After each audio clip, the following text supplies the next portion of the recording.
Good evening, everybody. How is everyone doing out there? I see that we have Antonis here in the chat. How are you doing, Antonis? I have been. So before we went on, I know that was sort of a abrupt little shift there. I was trying to figure out why there's no Facebook audience seemingly on here, and I go to find out that there's a way I'm supposed to set up the links to that. Apparently, have to invite people to do streams onto there now. Uh, so that's a bit of a minor inconvenience there. I thought I'd been doing that right. So the video, I guess, comes up on there after the fact. I am not 100% sure, but we'll see what happens with that. I'm not, again, not too entirely sure how to troubleshoot that. Uh, Honestly, I'm not even going to worry about it at the moment. But it is midnight here in the mountain time zone of the United States. We are here in the colorful Colorado. You guys can see that there's a new backdrop behind the screen there. Figure if we're going to be doing this in a late night format, gotta follow the big late night shows. Have the cityscape in the background. I thought, that'd be a damn interesting touch. But what we're here to talk about is, as usual, with these. This is only the second one I've done for these, the Monday Night Macabre, late nights with Uncle Filthy. We're talking about interesting topic, I guess. Recent watches. Films that I recently watched, whether for the first time or something that I'm revisiting. There's a couple of them. We're going to take a look at some of those here in just a moment. Yeah, definitely got a few of those to present to you. There we go. Had to make sure that I still had them within reach. But yeah, no, all the way all this technology is working though, man, it's frustrating. You try to have everything set up just right. It doesn't want to work. This bit of technology wants to do this, that, and the next. Everything but what you want it to do. You would think it'd be easy enough. At this point, though, honestly, it's just a bunch of. That's what this is. Satanic black magic. Sick shit. I think that's the best way to sum up how technology wants to work against us sometimes. But yeah, just thought, you know what? If I can't get it to work on the Facebook, I'm not going to worry too much about it. It's kind of inconvenient that it don't want to work.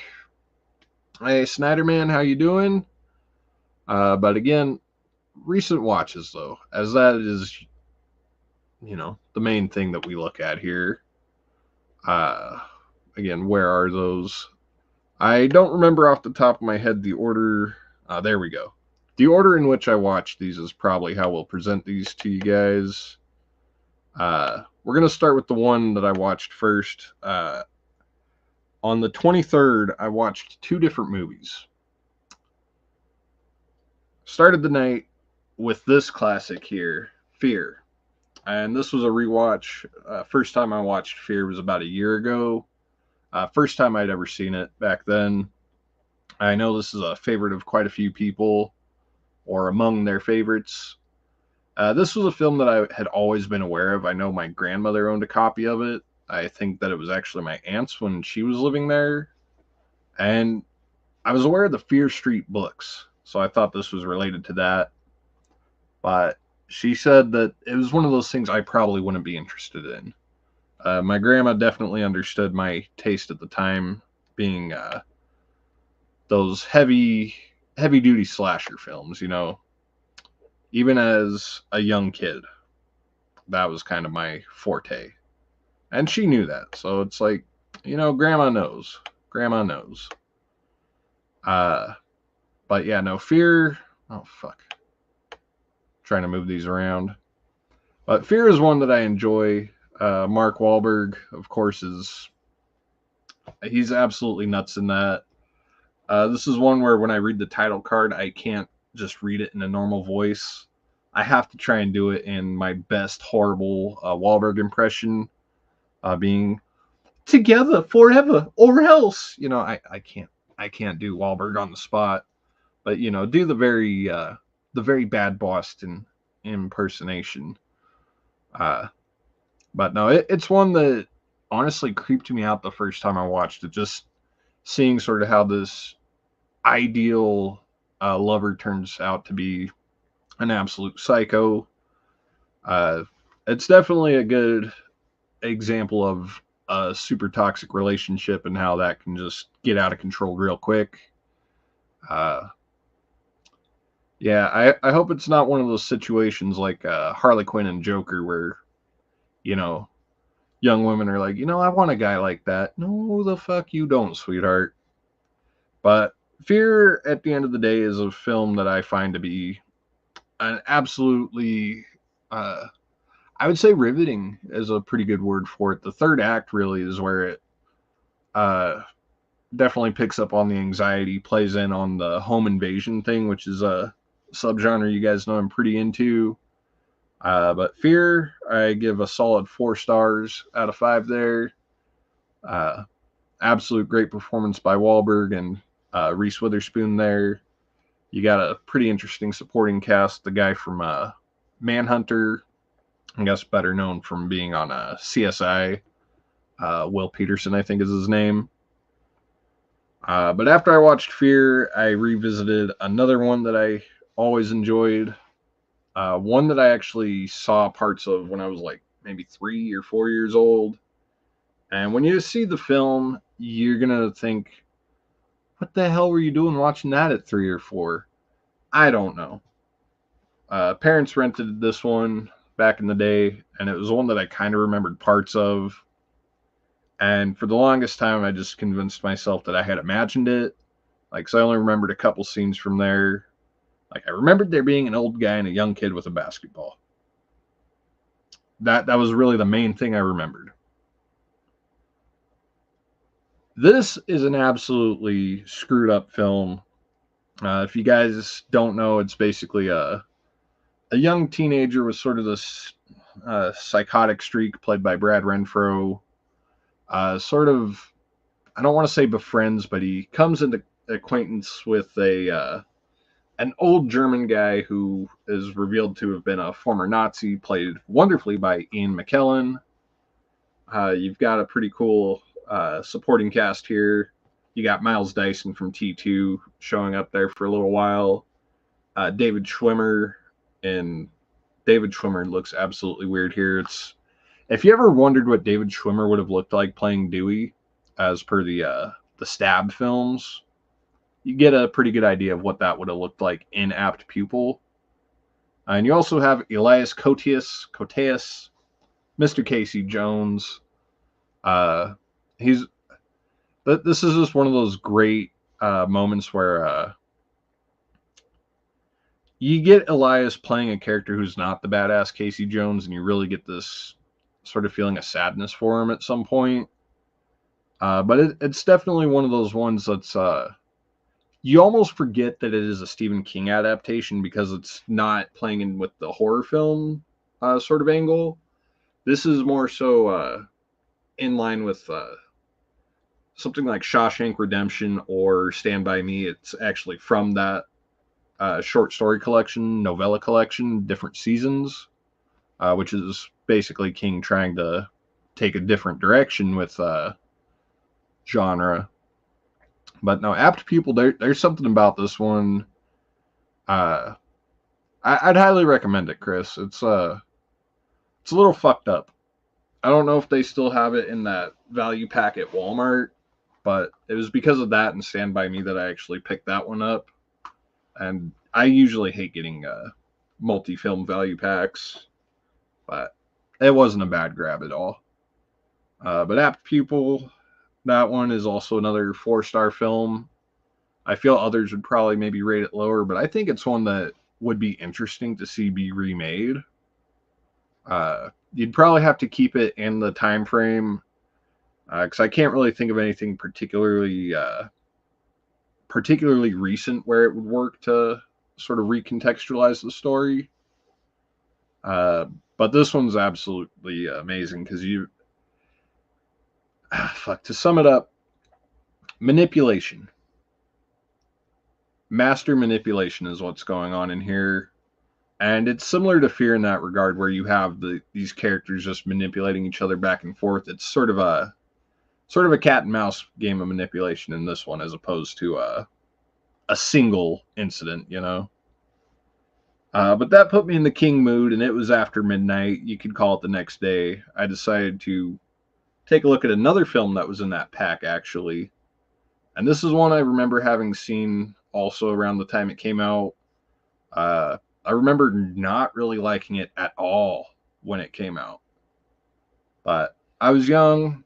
I didn't really understand the film. There was a lot of nuance, a lot of slow moments, a lot of psychological stuff going on here with Secret Window.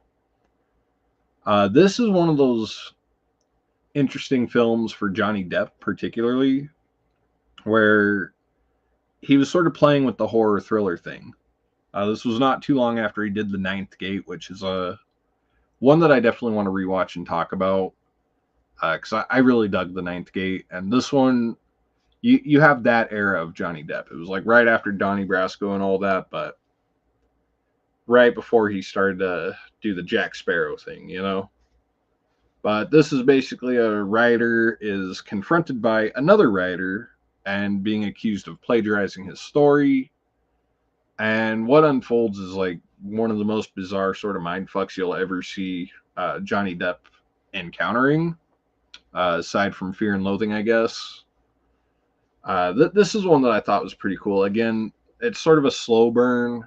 It definitely has a lot of psychological stuff going on with it. But you got John Turturro in there. And, you got a couple other people. I can't remember exactly all the cast off the top of my head, but I think that everyone who was in Secret Window did a pretty good job doing their characters. I have not read the short story Secret Window, Secret Garden, but I will say before I went to watch this one, I sort of made a little guess. I'm like, I think I can name not name, but sort of break down what this film is going to be. Like within the first 5 minutes, I made this guess to myself. And because I was like 85% correct, I'm not going to go in there and say, exactly what my guess was. But, dude, I was pretty fucking dead on with guessing how this movie was going to play out by the end of it. With that, I'm still not disappointed in it. It's one that I give right now 3.5 stars, but if you look on the Letterboxd log, it does have the little orange heart next to it.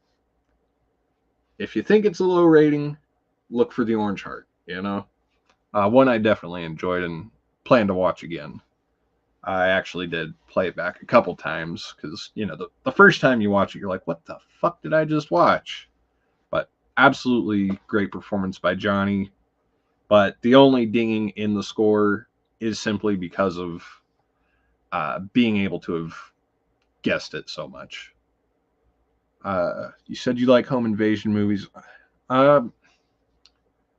Yes and no, because I really enjoyed the two Strangers films that we do have, The Strangers and Pray at Night. But there are two words that kind of have me skeptical on this. Rennie Harlan. I'm just going to leave it at that. But it's funny that comes up because there is another movie that we're going to be talking about tonight that I think his name is attached to. Let me just double check my facts on that. Yeah, he's going to come back into the discussion here, but it's something I'll check out. I think I'll wait till all three of the different chapters are out, though. But I don't really have any expectations. But definitely curious about it, though. Secret Window is damn great. Damn right. I have seen this movie poster before. Yeah, it's definitely one to check out, Antonis. Definitely would recommend taking a gander there. Let's see, what did I watch after Secret Window? Going back to there. So the 25th, this one, honestly, I watched over 2 nights. Only because this movie actually works that way. Like, it is something you can do that with. Creepshow. Finally watched Creepshow. Finally watched Creepshow. I know. Those are real words that I really just said. This one I absolutely enjoyed. It was a great deal of fun. I think this is one I should have to do a sort of full length video for. Uh, trying to remember off the top of my head what would have been my favorite segment. Honestly, probably the one with the roaches. Yeah, probably the roaches. I know everybody seems to really be big on the one with Leslie Nielsen and fucking Cheers, Ted Danson. That one was pretty fun, but I kind of knew some of the beats for that story, although I did not expect that one to go the direction that it did.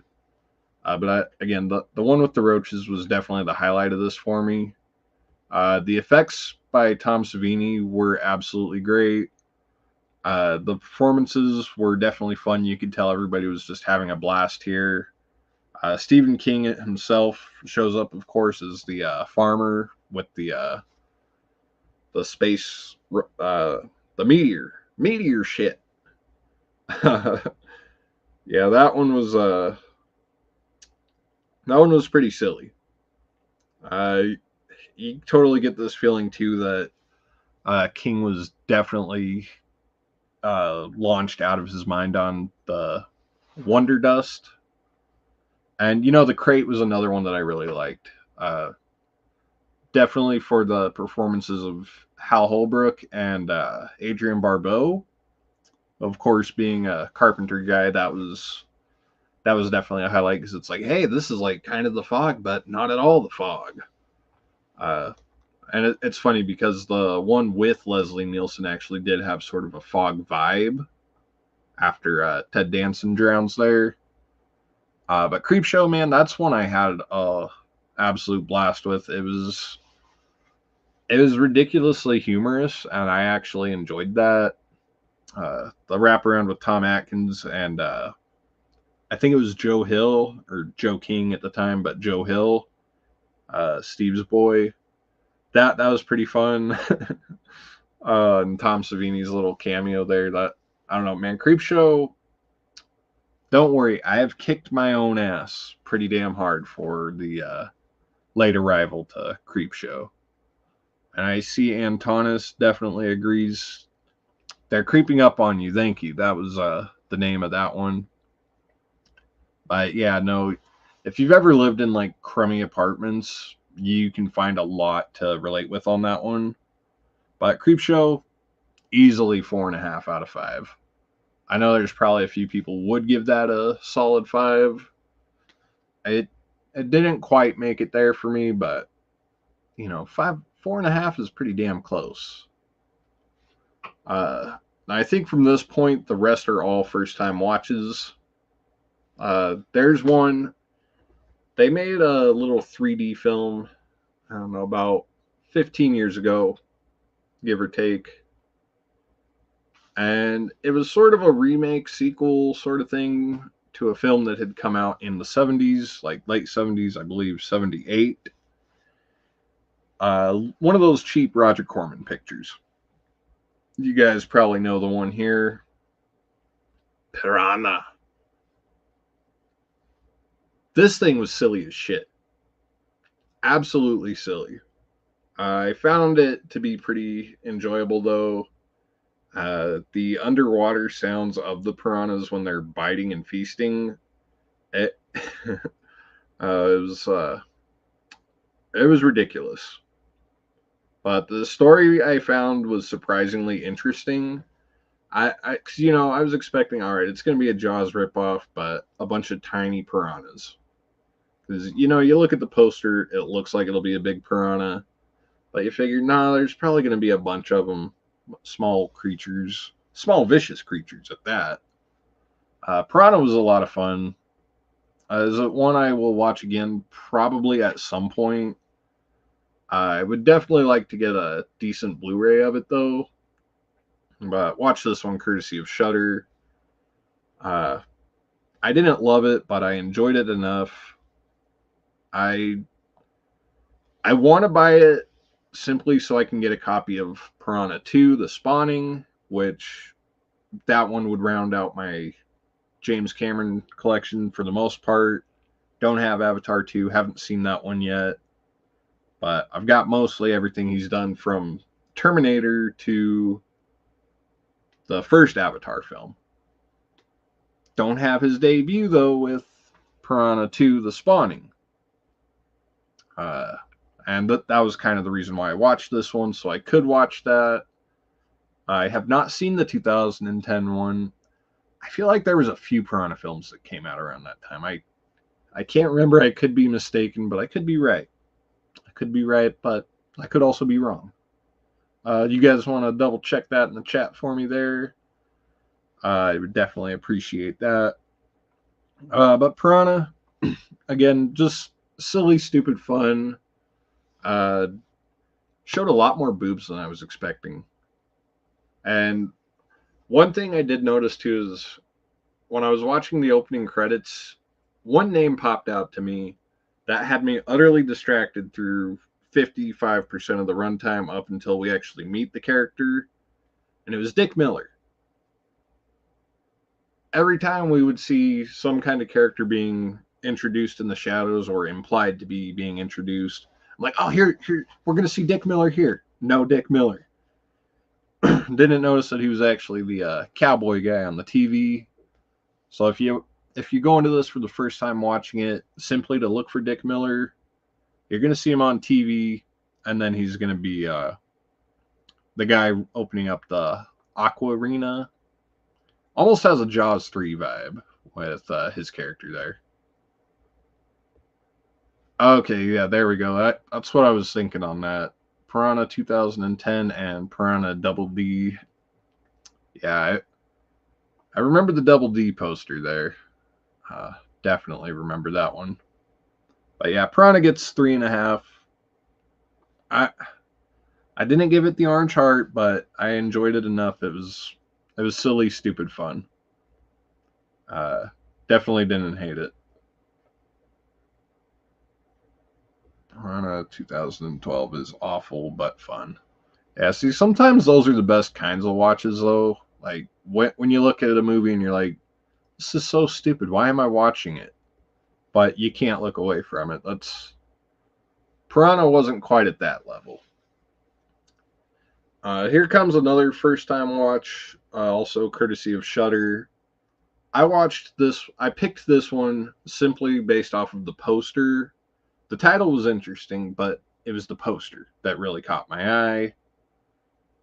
The poster that we see here is not the one that was presented on Shudder, but it only showed the face of the man up in the top middle. And I was thinking, fuck, is that Richard Brake? So I click on it. Richard Brake and John Rhys Davies. This one was interesting. The Gates, basically a death row inmate in the 1890s, puts a curse on the prison that he's in before he gets executed. And there's sort of this haunting possession type story that goes on. It has a vibe not too dissimilar from Fallen, but it's similar enough, but it does very much its own thing so as to not be a complete imitator. And 85% of this film I solidly enjoyed. I found the performances to be pretty interesting. It wasn't like watching a Rob Eggers film where you feel like, okay, I really am in this time period. But I think they did a convincing job enough, especially using the English cast members. You definitely get that sort of late Victorian vibe going on. Richard Brake, I will tell you right now, we don't really get a whole lot of in the film, but we get just enough of him. It's sort of like a Michael Myers-esque type deal where or even better, we'll say Freddy from the First Nightmare. We get that sort of thing going on where we get just enough of him. His screen time is something you would think is quite extraordinary by looking at the cover, but it's very much downplayed. I This is one I just had a lot of fun with, and because it is relatively newer, I think it's only a 2023 film. Don't want to go too much into spoilers, but most of this movie I definitely enjoyed, did not have a single problem with. There were a couple points where they did things that I didn't like too much, uh, being specifically the final, like, 30 seconds of the film. Didn't care for, could have gone without it. And there's, like, right before we really escalate into the third act, they did something that I thought was a little, uh, something they didn't really have to do. And it just felt like they were doing the low hanging fruit of these sort of haunting possession films in that one point. But other than that, I found this film to be absolutely solid. It doesn't hurt that it plays like a slasher at points too. But the gates with an S at the end, is a film that I give about 3.5 stars to. Definitely enjoyable. If you got Shudder, definitely check it out. Especially if you're a Break fan. Chris, I'm talking to you when I say that, because I know you liked him in 31. Can't remember what you thought about him in 3 from Hell, but for God's breaks, go and check it out. That was a bad pun. Sacrilege. Uh, and the last film that I watched last night before I went to bed, this one is a film that has been out for about 25 years this year. This film was shown briefly. Let me rephrase that. When I was a kid, on the Detroit Rock City VHS tape, it showed you some of the upcoming films from New Line Cinema, and there was one that always popped up. It had an easy to remember name, and it looked just interesting enough with the couple of seconds of footage that you get from it. That is Blast from the Past, with Brendan Fraser and Alicia Silverstone. You also get Christopher Walken and Sissy Spacek in here. And this one is definitely not the type of film that you would expect me to be talking about really on this channel at all. But it's a little rom-com. Basically, this guy's parents thought that there was a missile launch, that the nuclear holocaust was about to be going down. So they flee into their emergency fallout shelter, and they're locked in there for 35 years. Basically, Brendan Fraser's character grows up from the time he's born to the time he's a 35-year-old male, living in this fallout shelter. And when the shelter opens up, he basically goes to the top. His parents and himself are still under the impression that there was indeed a nuclear war going on. So they're believing that the whole surface world is contaminated, radioactive, or whatever. And what we get is an interesting little sort of fish out of water story, but it definitely plays with the love story elements too. This is one that again, there was just all these years of intrigue and sort of a mystique to the film. I didn't really know anything about it, just kind of had a rough idea of the premise. And I saw that it was for free on YouTube with I don't know if it's just a YouTube premium thing, but I saw it on there and it's like, you know what? This is a movie I've been kind of curious about for 20 plus years. So I figured, you know what? Check it out, see what it's got going on with it. And, I didn't hate it. It wasn't the best thing that I'd seen either, but I always kind of like those fish out of water type stories. Like, to go back to Carpenter's Starman is an absolutely brilliant film, and this sort of plays with that a little bit, where again, You got the love story element. You've got that fish out of water story. Uh, it definitely plays more for laughs in here. It's just a film that was absolutely. It makes you feel pretty good inside by the end of it. You get the warm and fuzzies going on. But Blast from the Past, well, certainly was a blast from the past. Uh, Enjoyable. 3 stars. Didn't hate it, but didn't particularly love it. But not one that I would. I wouldn't object to rewatching it again at some point. I guess cute. Cute would be the word. Not a word I like to really use to describe things, but for all intents and purposes, it was basically that. But yeah, those were the films that I most recently watched over the last week since we last did one of these. Again, Fear, Apt Pupil, Secret Window, Creepshow, Piranha, The Gates, and Blast from the Past. All pretty damn enjoyable films. Between 3 and 4.5, between 3 and 4.5 stars each.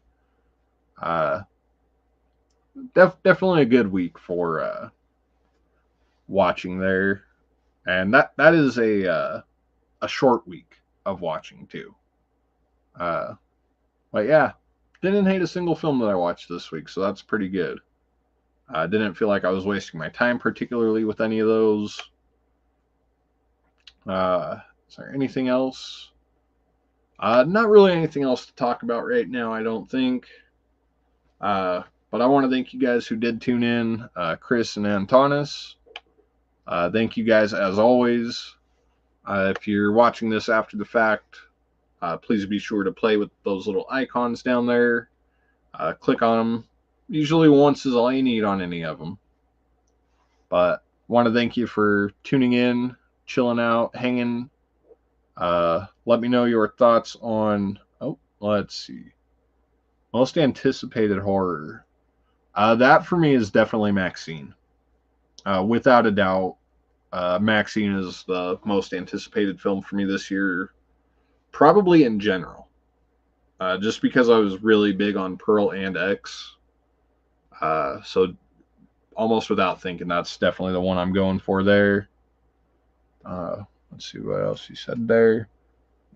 Yeah, I haven't really seen, I have seen the Mummy movies, but not recently enough to really remember a whole lot about them. I remember liking The Mummy Returns quite a bit, though, when I was a kid. Yeah, Terrifier 3, that's probably my second there. It would have been my first, if not for Maxine, for sure.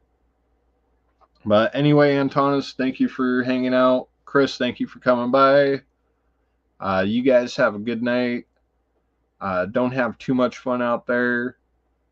Definitely, the drill. Watch some films, because that's the thing we do. Helps us get away from all the ridiculousness of the world. But you guys have a good one. Chop Top, play us off, sir.